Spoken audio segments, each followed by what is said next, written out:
Yun, magandang umaga mga kabalikat. Ito po ang inyong Daddy Techie. And siyempre si Darren Vlog.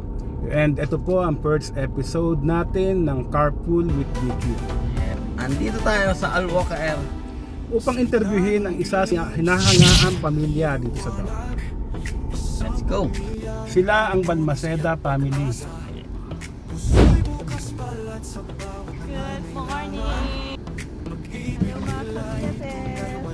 Good morning! Ako ang Ate Avenue from Balmaceda Family Vlogs. Naman si Kuya Anthony nyo ng BFF. At ako naman rin po si Aram Balmaceda. Ayun sir, ma'am, medyo maaga tayong nagising ngayon. Ano? Yes, good morning! Unang tanong, pag ganyang maagang magising, sino pinakasumpungin sa inyong tatlo? Mainit ang ulo, meron ba? Meron. ito. Ayun, si Kuya Aram. Kuya Aram.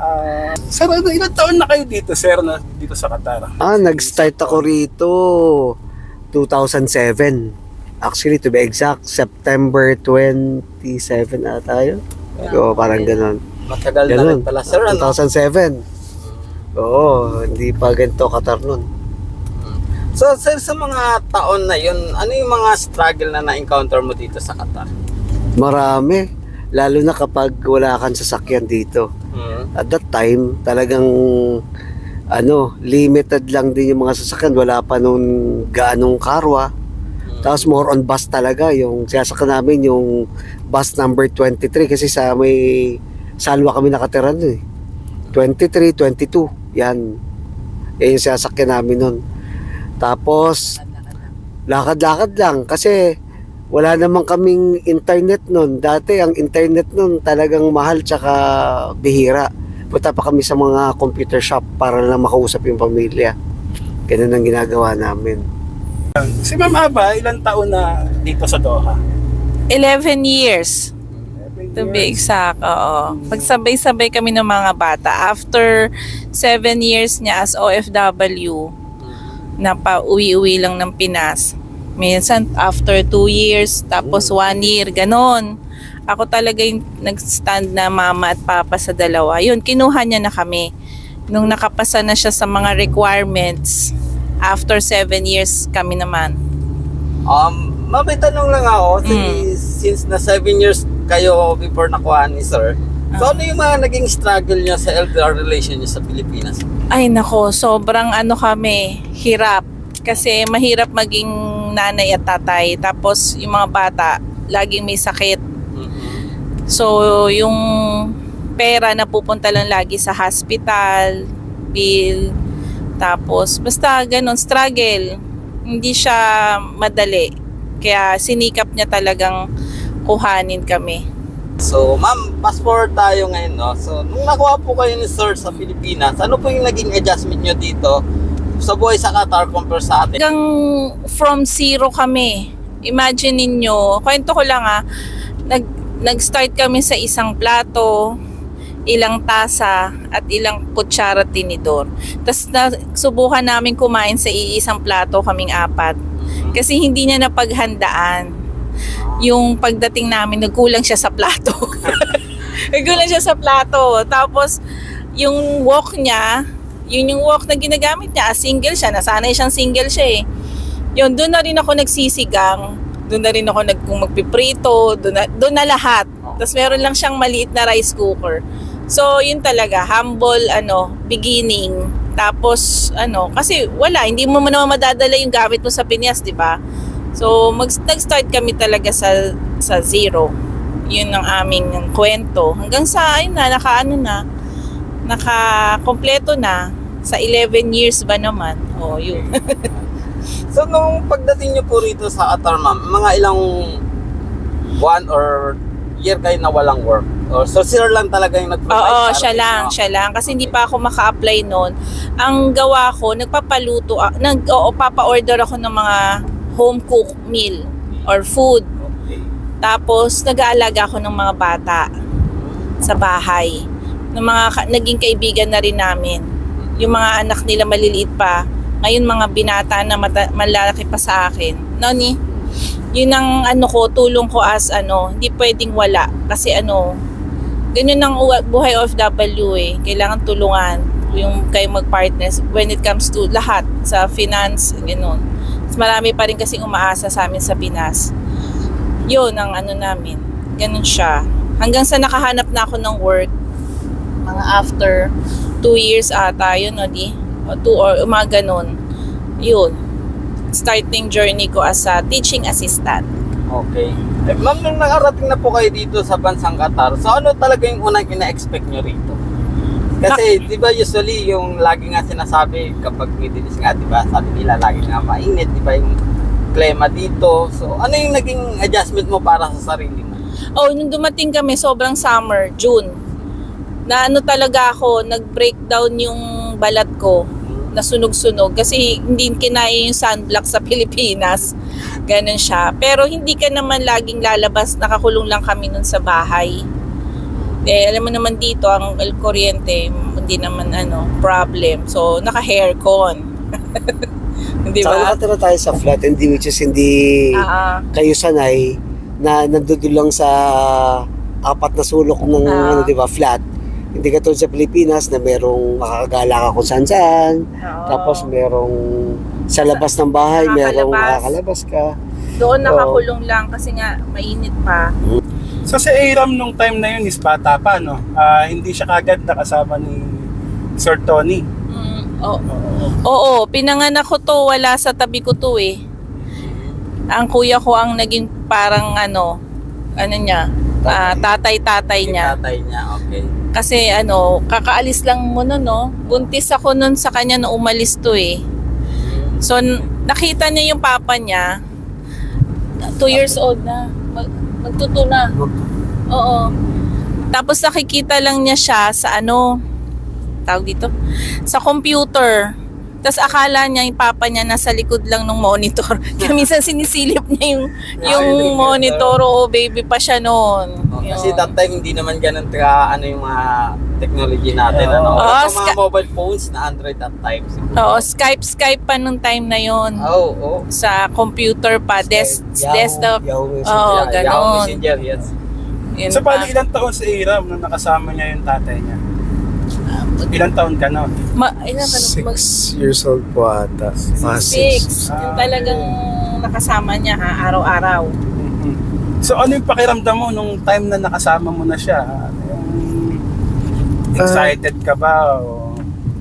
Excited naman po, tsaka medyo surprising kasi hindi ko naman po lagi nakakasama yung tatay ko. So, parang kumbaga first time na Nag-adjust ka.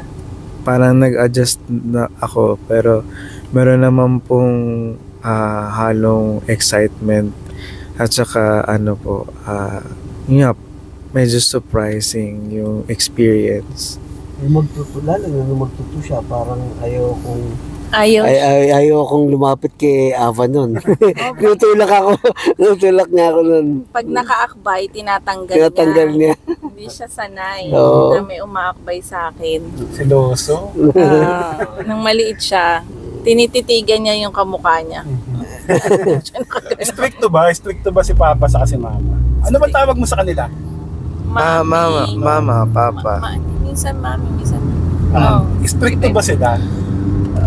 Nung bata po kami, merong medyo pagka-strict naman po sila. So, pero yung tama pong pag-stricto nila sa amin bilang anak po. So, meron naman po, pero hindi naman po yung masyadong strict po sa amin dati. Ano yung message na maibibigay mo sa kanila? Ano yung bagay na hindi mo pa nasasabi sa kanila? Ayan. Sana medyo yung pagmamahal natin hindi magbago, tsaka Siyempre. sana lagi po nandito kami magkasama, kahit meron mang problema, sana naman po mapatawad po namin yung isa't isa yun lang naman po. Parang may problema siya. Para lumalabas yung problema siyang malaki. Iiwan mo rin kami. Iwan mo rin kami pag college ka. Ayaw mo nga mag-college dito. Gusto mo sumunod kay kuya. Yun pala ang tanong, naka-ready na ba kayo pag dumating yung time na yon na kailangan ng mag-college? Yung isang anak niya nasa Lithuania na siya. Oo, kasi gusto niya sumunod kay kuya eh. Ako, Kanan. ako ngayon umiiyak-iyak na. Kasi siya yung, sinasabi ko nga sa vlog ko eh, siya yung balance ko. Kapag ako yung nasa low side, na downside ng emotion. Siya at saka si Tony. Eh sinabi ko nga sa kanya, paano na ako pagka nagsumunod ka na kay kuya. So yun yung pinaghahandaan ko pa. Meron pang 1 taon at mahigit. And syempre, tanong ko naman dito sa anak ni ma'am. Yes. Kamusta naman yung pag-aaral mo dito sa Qatar? Okay naman po siya. And honestly, meron pong talagang kailangan mo talaga ilabas yung pagsasalita mo ng English. Kasi syempre po yung kahit mag-aaral po kayo dito sa kunyari sa Philippine International School of Qatar or PISQ, porket Philippine International School siya, meron pa rin pong mga estudyante na lumaki po dito na actually pinanganak na po dito sa Qatar, kaya kailangan mo po talaga mag-English. So okay naman po siya dito overall, as in like kumbaga yung transportation hindi naman po stressful, at saka yung medyo okay naman po, maluwag naman po siya, at parang maganda po yung experience overall dun sa... So yung mga classmate mo, okay naman? Okay naman po siya. Okay naman po. Wala naman pong mga bully or gano'n naman po nangyayari. Ano lang po, talagang parang childhood lang po, normal school experience. So, with sa school nyo at sa bahay nyo talagang nag-i-English ka?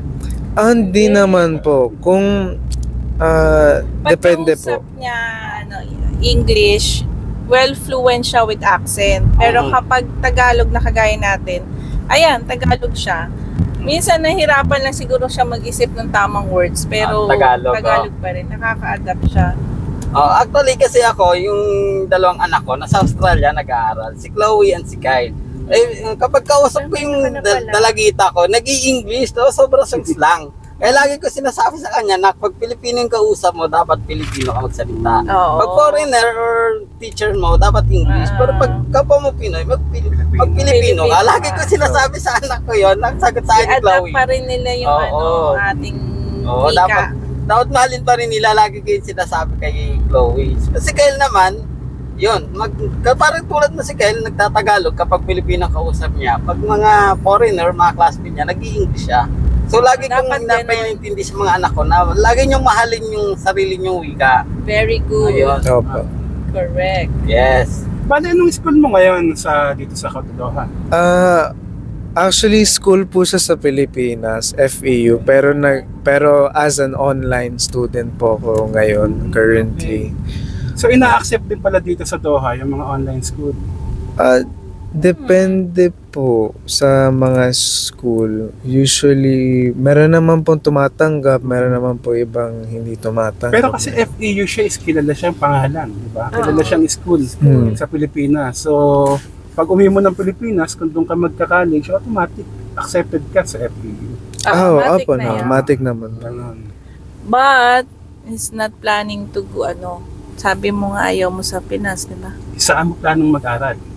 Actually, plano ko pong mag-aral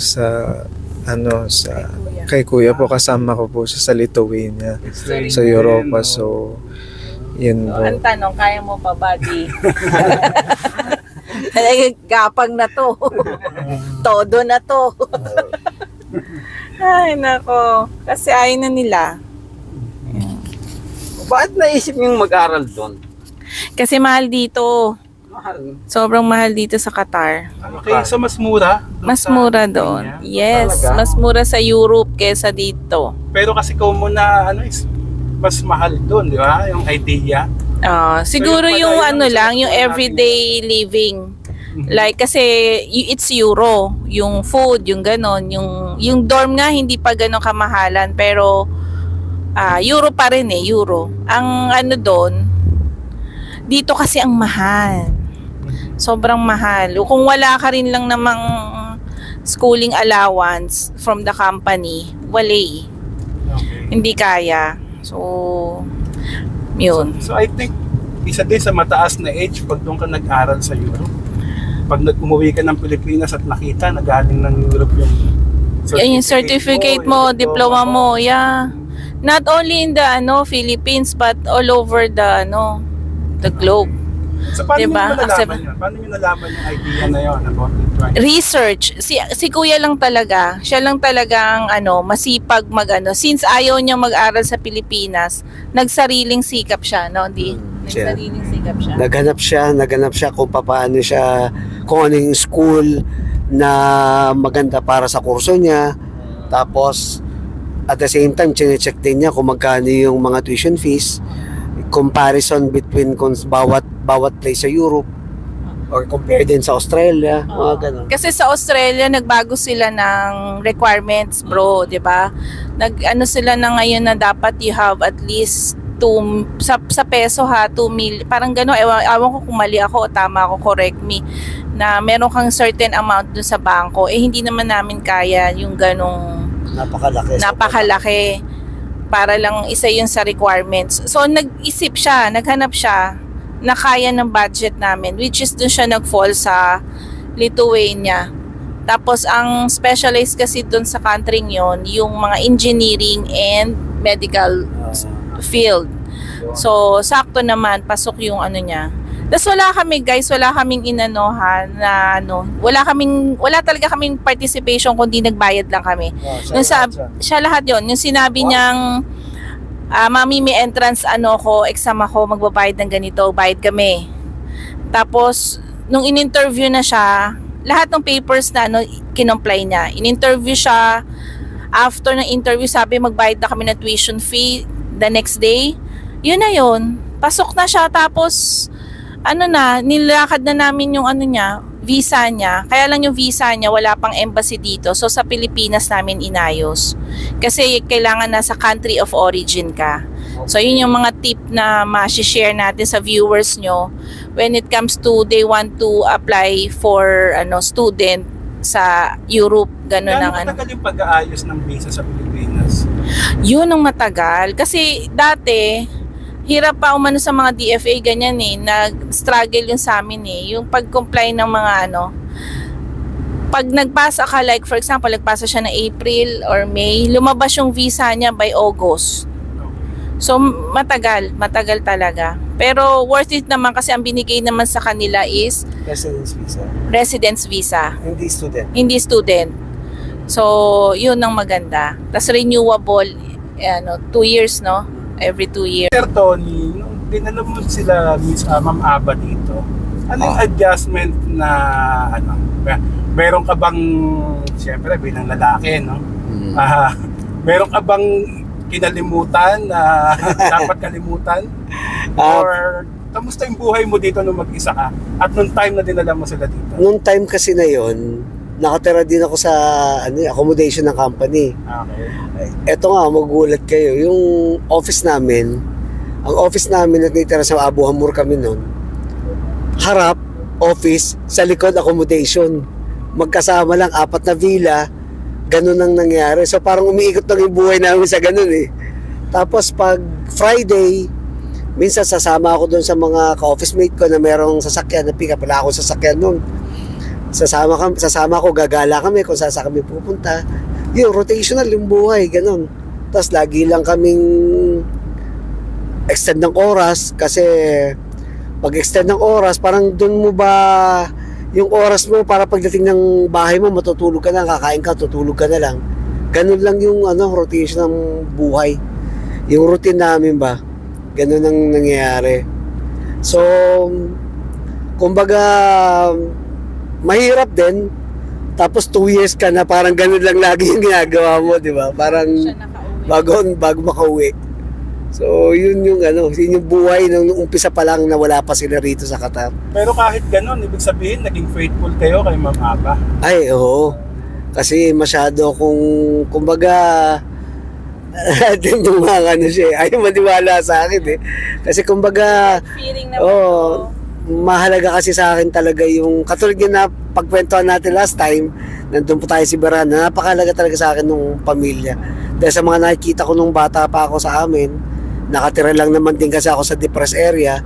So makikita ko yung mga buhay ng mga pamilya, yung mga bata, yung mga kalaro ko.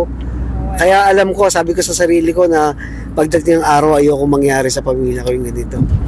Pinapangako ko yun. Pinatunayan nyo pala, sir, na hindi pala lahat ng OFW ay naging broken family. Oo. So ikaw yung nagpapatunay na hindi lahat ng OFW ay pwedeng masira. Oo, nasa lang yun eh. Nasa mindset lang talaga kasi talaga. At saka kung paano mo talaga pinapalagahan yung pamilya mo, yun talaga yung napaka-importante. Yun na lagi sisiksik mo sa utak mo eh. Otherwise, maliligaw ka. Tsaka ano yan eh, grace yan. Grace coming from the Lord na Tsaka kapit lang talaga sa Panginoon. Pag may problema, pag medyo bibigay na, medyo dasal-dasal talaga, kailangan talaga yung ganun. ngayon, alam niyo na. Hindi daw siya nagloko. Pinaninindigan niya hanggang ngayon. Wala nung nag-vlog si ma'am, anong naging pakiramdam ninyo? Nako, yun nga sinasabi nga ni Ava na nung nag-start, nahiya talaga ako. Ayaw ko talaga yan. Sabi ko, masisira reputasyon ko sa kamundo. Kumbaga ganun. Nahihiya talaga ako. Ayoko. Umiiwas ako lagi. Tapos pag i-interview niya ako, pag tatanungin ako, iniiwas talaga ako. Isasama ko siya sa video, ayaw niya. Ayaw ko yun. Oo, Iwan kasi siya. nagsama na rin tayo, Oo. di ba? Si sir, laging nandun sa gilid eh. Samantalang si ma'am, hala, sige. Pero Sige, ngayon, bida-bida na. Siya na talaga kahit sa dancing namin. Oo. Siya pa nagsasabi na, ito bang gagawin natin? Oh, nakita ko nga pala yung vlog niyo yung sa Christmas party. Grabe si sir, ha? Mga sayaw-sayaw. TikTok. Dati ayaw ko yan. Dati sumusulpot lang siya sa aming tatlo kasi kami yung talaga nagsasayaw, kami mga bata. Sumusulpot lang siya. Tapos nung siya na talaga, nasa harap na talaga siya. Imagine mo, mapasayo mo ba naman ako sa city center sa food court? Di ba? Di ba? Never kung gagawin talaga yun nung una pa lang. Kinuha kami ng Jerry's Grill, sumayaw-sayaw na rin Sumayaw kami sa food court. Sumayaw na rin siya sa food court. Yeah. Ay, masaya naman kasi. Masaya Ang ano ko doon, do what makes your soul happy.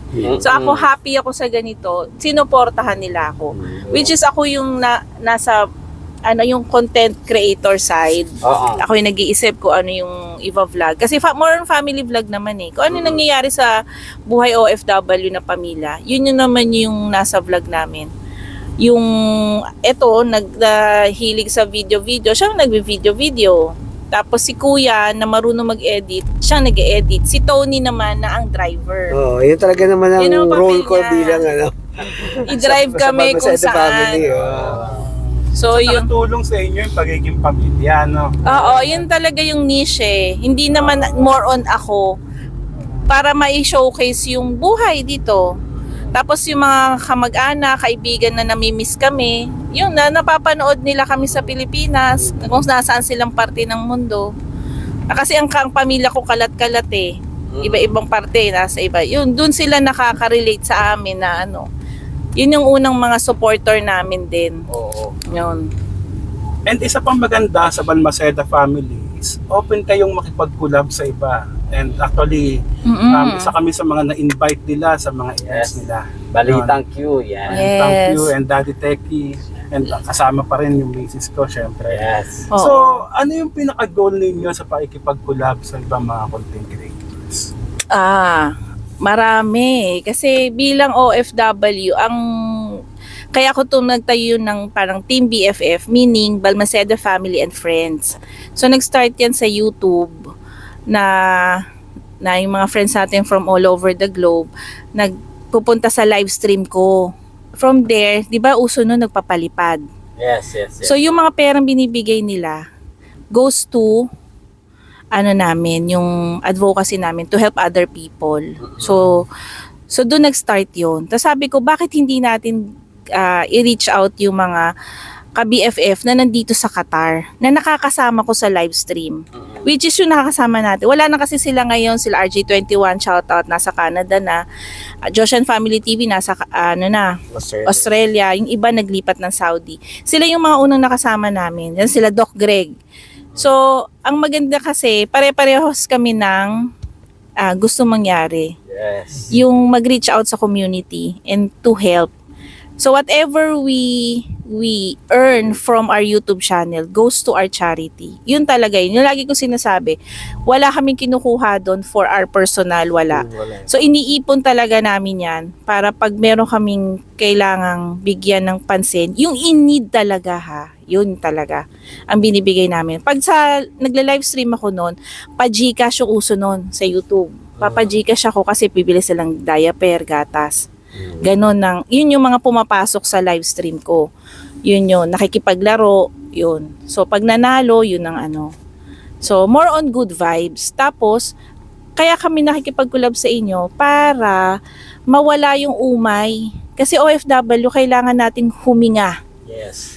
So, doon tayo papasok, magagathering tayo, magpapagames tayo. Ang tawag ko dyan, namin ni Doc at saka nila Tony, team building. So, doon nag-start lang na sa pamilya, hanggang sa mga kaibigan na namin, kakilala. Pag may party sa bahay, nagpapalaro ako. Yung mga ganon, hanggang sa nag-isip-isip na kami ng kung ano-ano ni Doc, na nag-end up tayo na ganito. So, nakita niyo naman, di ba? Yes. So, yung pag-reach out natin sa shelter, ko rin yun, gusto namin yun. Kasi nga, may purpose Kumbaga, live with purpose. So, ano bang purpose natin? So, Yes. yun ang ko. And actually, isa siya sa way para magkaroon ng unity yung mga content creators. Yes, oo, totoo, oo. Marami namang sumama sa atin na nagugustuhan yung pag sali-sali, pag ganyan. Kasi nakaka-build siya ng happiness and joy, 'di ba? Yes. Alam niyo 'yan, no? Tama. Tanggal ng stress.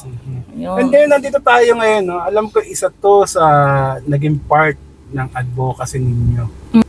So nag-reach out tayo sa mga natin, followers and friends natin dito sa Qatar. So nag-post lang kami ni Doc ng video na may meet and greet tayo, magpapa-games. And ayun, sasakto naman na birthday yun ni Aram, yung araw na yun, 26. Happy So, yun yung parang naisip ko na magandang celebration din. Instead na mag-celebrate, why not to celebrate among din sa mga followers, along with the followers. Tapos yung mga ka-BFF na gusto rin na maka-experience na magsama-sama yung gathering na masaya, may palaro, yun, di ba? Kasi naman, pag winter, ginagawa talaga namin to. Nagpa-park talaga kami. Nagpa-park, tapos kung sino gustong sumama, yan. Taon-taon yan. Simula nung kahit hindi pa kami nasa YouTube, basta nagpa-park kami. Tapos may mga sumasamang kaibigan. Tapos hanggang sa dumami, taon-taon, basta winter. Pag summer naman, sa bahay. Sa bahay ko ginagawa kasi mainit wala naman tayo tatambayan. Yun So, isa to sa abangan natin ngayong, siyempre, next year na. 2026 na. sa yes, December. itong na.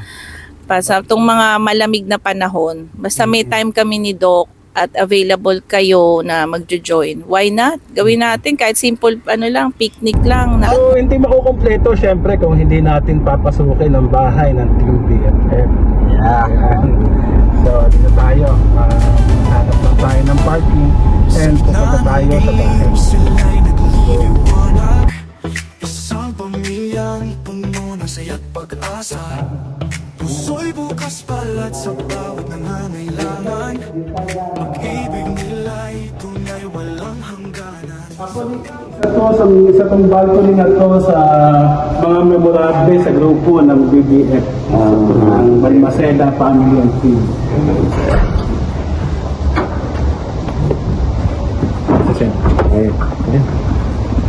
Yeah. Tuwing nagpapalaro kasi ang Balmaceda family team, dito sila naglalaro. Dito sa balcony. Dito kami nagkakape-kape ni Abe pag ano. Dito kami nagkukwentuhan. Dito nagpapalaro ng mga Palaro na relay. Gabi na dito. Tapos barbecue. Iyaw. Iiwan ng makanang kabutihan. Ang inyong pag-ibig walang kapantay na halaga. Sa bawat yakap. Thank you to Balitang Q for this opportunity na maano tayo. Ma-interview, ma-feature kami sa inyong Balitang Q. Thank you very much. And we'd like to say thank you sa mga sumusuporta sa aming advocacy. Lahat ng mga nag-sponsors, alam nyo na po yun, taon-taon. And sa mga admin and lahat ng mga ka-BFF, Balmaceda family and friends, thank you very much. Especially yung mga nag-reach out sa atin sa ibang lugar. Ayan, thank you, and thank you. So yun po, Daddy Teki po, and na-interview po natin ngayon ang Balmaceda family. And don't forget to follow po and subscribe Balmaceda family. And yung iba pong ninyong channel. YouTube, IG, Facebook, and yung bagong-bagong TikTok. Ayan, Balmaceda family. Meron na kami TikTok ngayon. Ayan. Follow nyo po sila mga Balitang Q, kabalikat. Ayan. Thank you. Thank you. So yun po, nakasama natin ang Balmaceda family sa ating carpool with Balitang Q. Yes. So marami pong salamat sa panonood, and kung meron po kayo na gusto ninyong ipa-feature, huwag po kayong mag-hesitate na mag-message sa Balitang Q. Yun po, Yes. marami pong salamat. Bye-bye.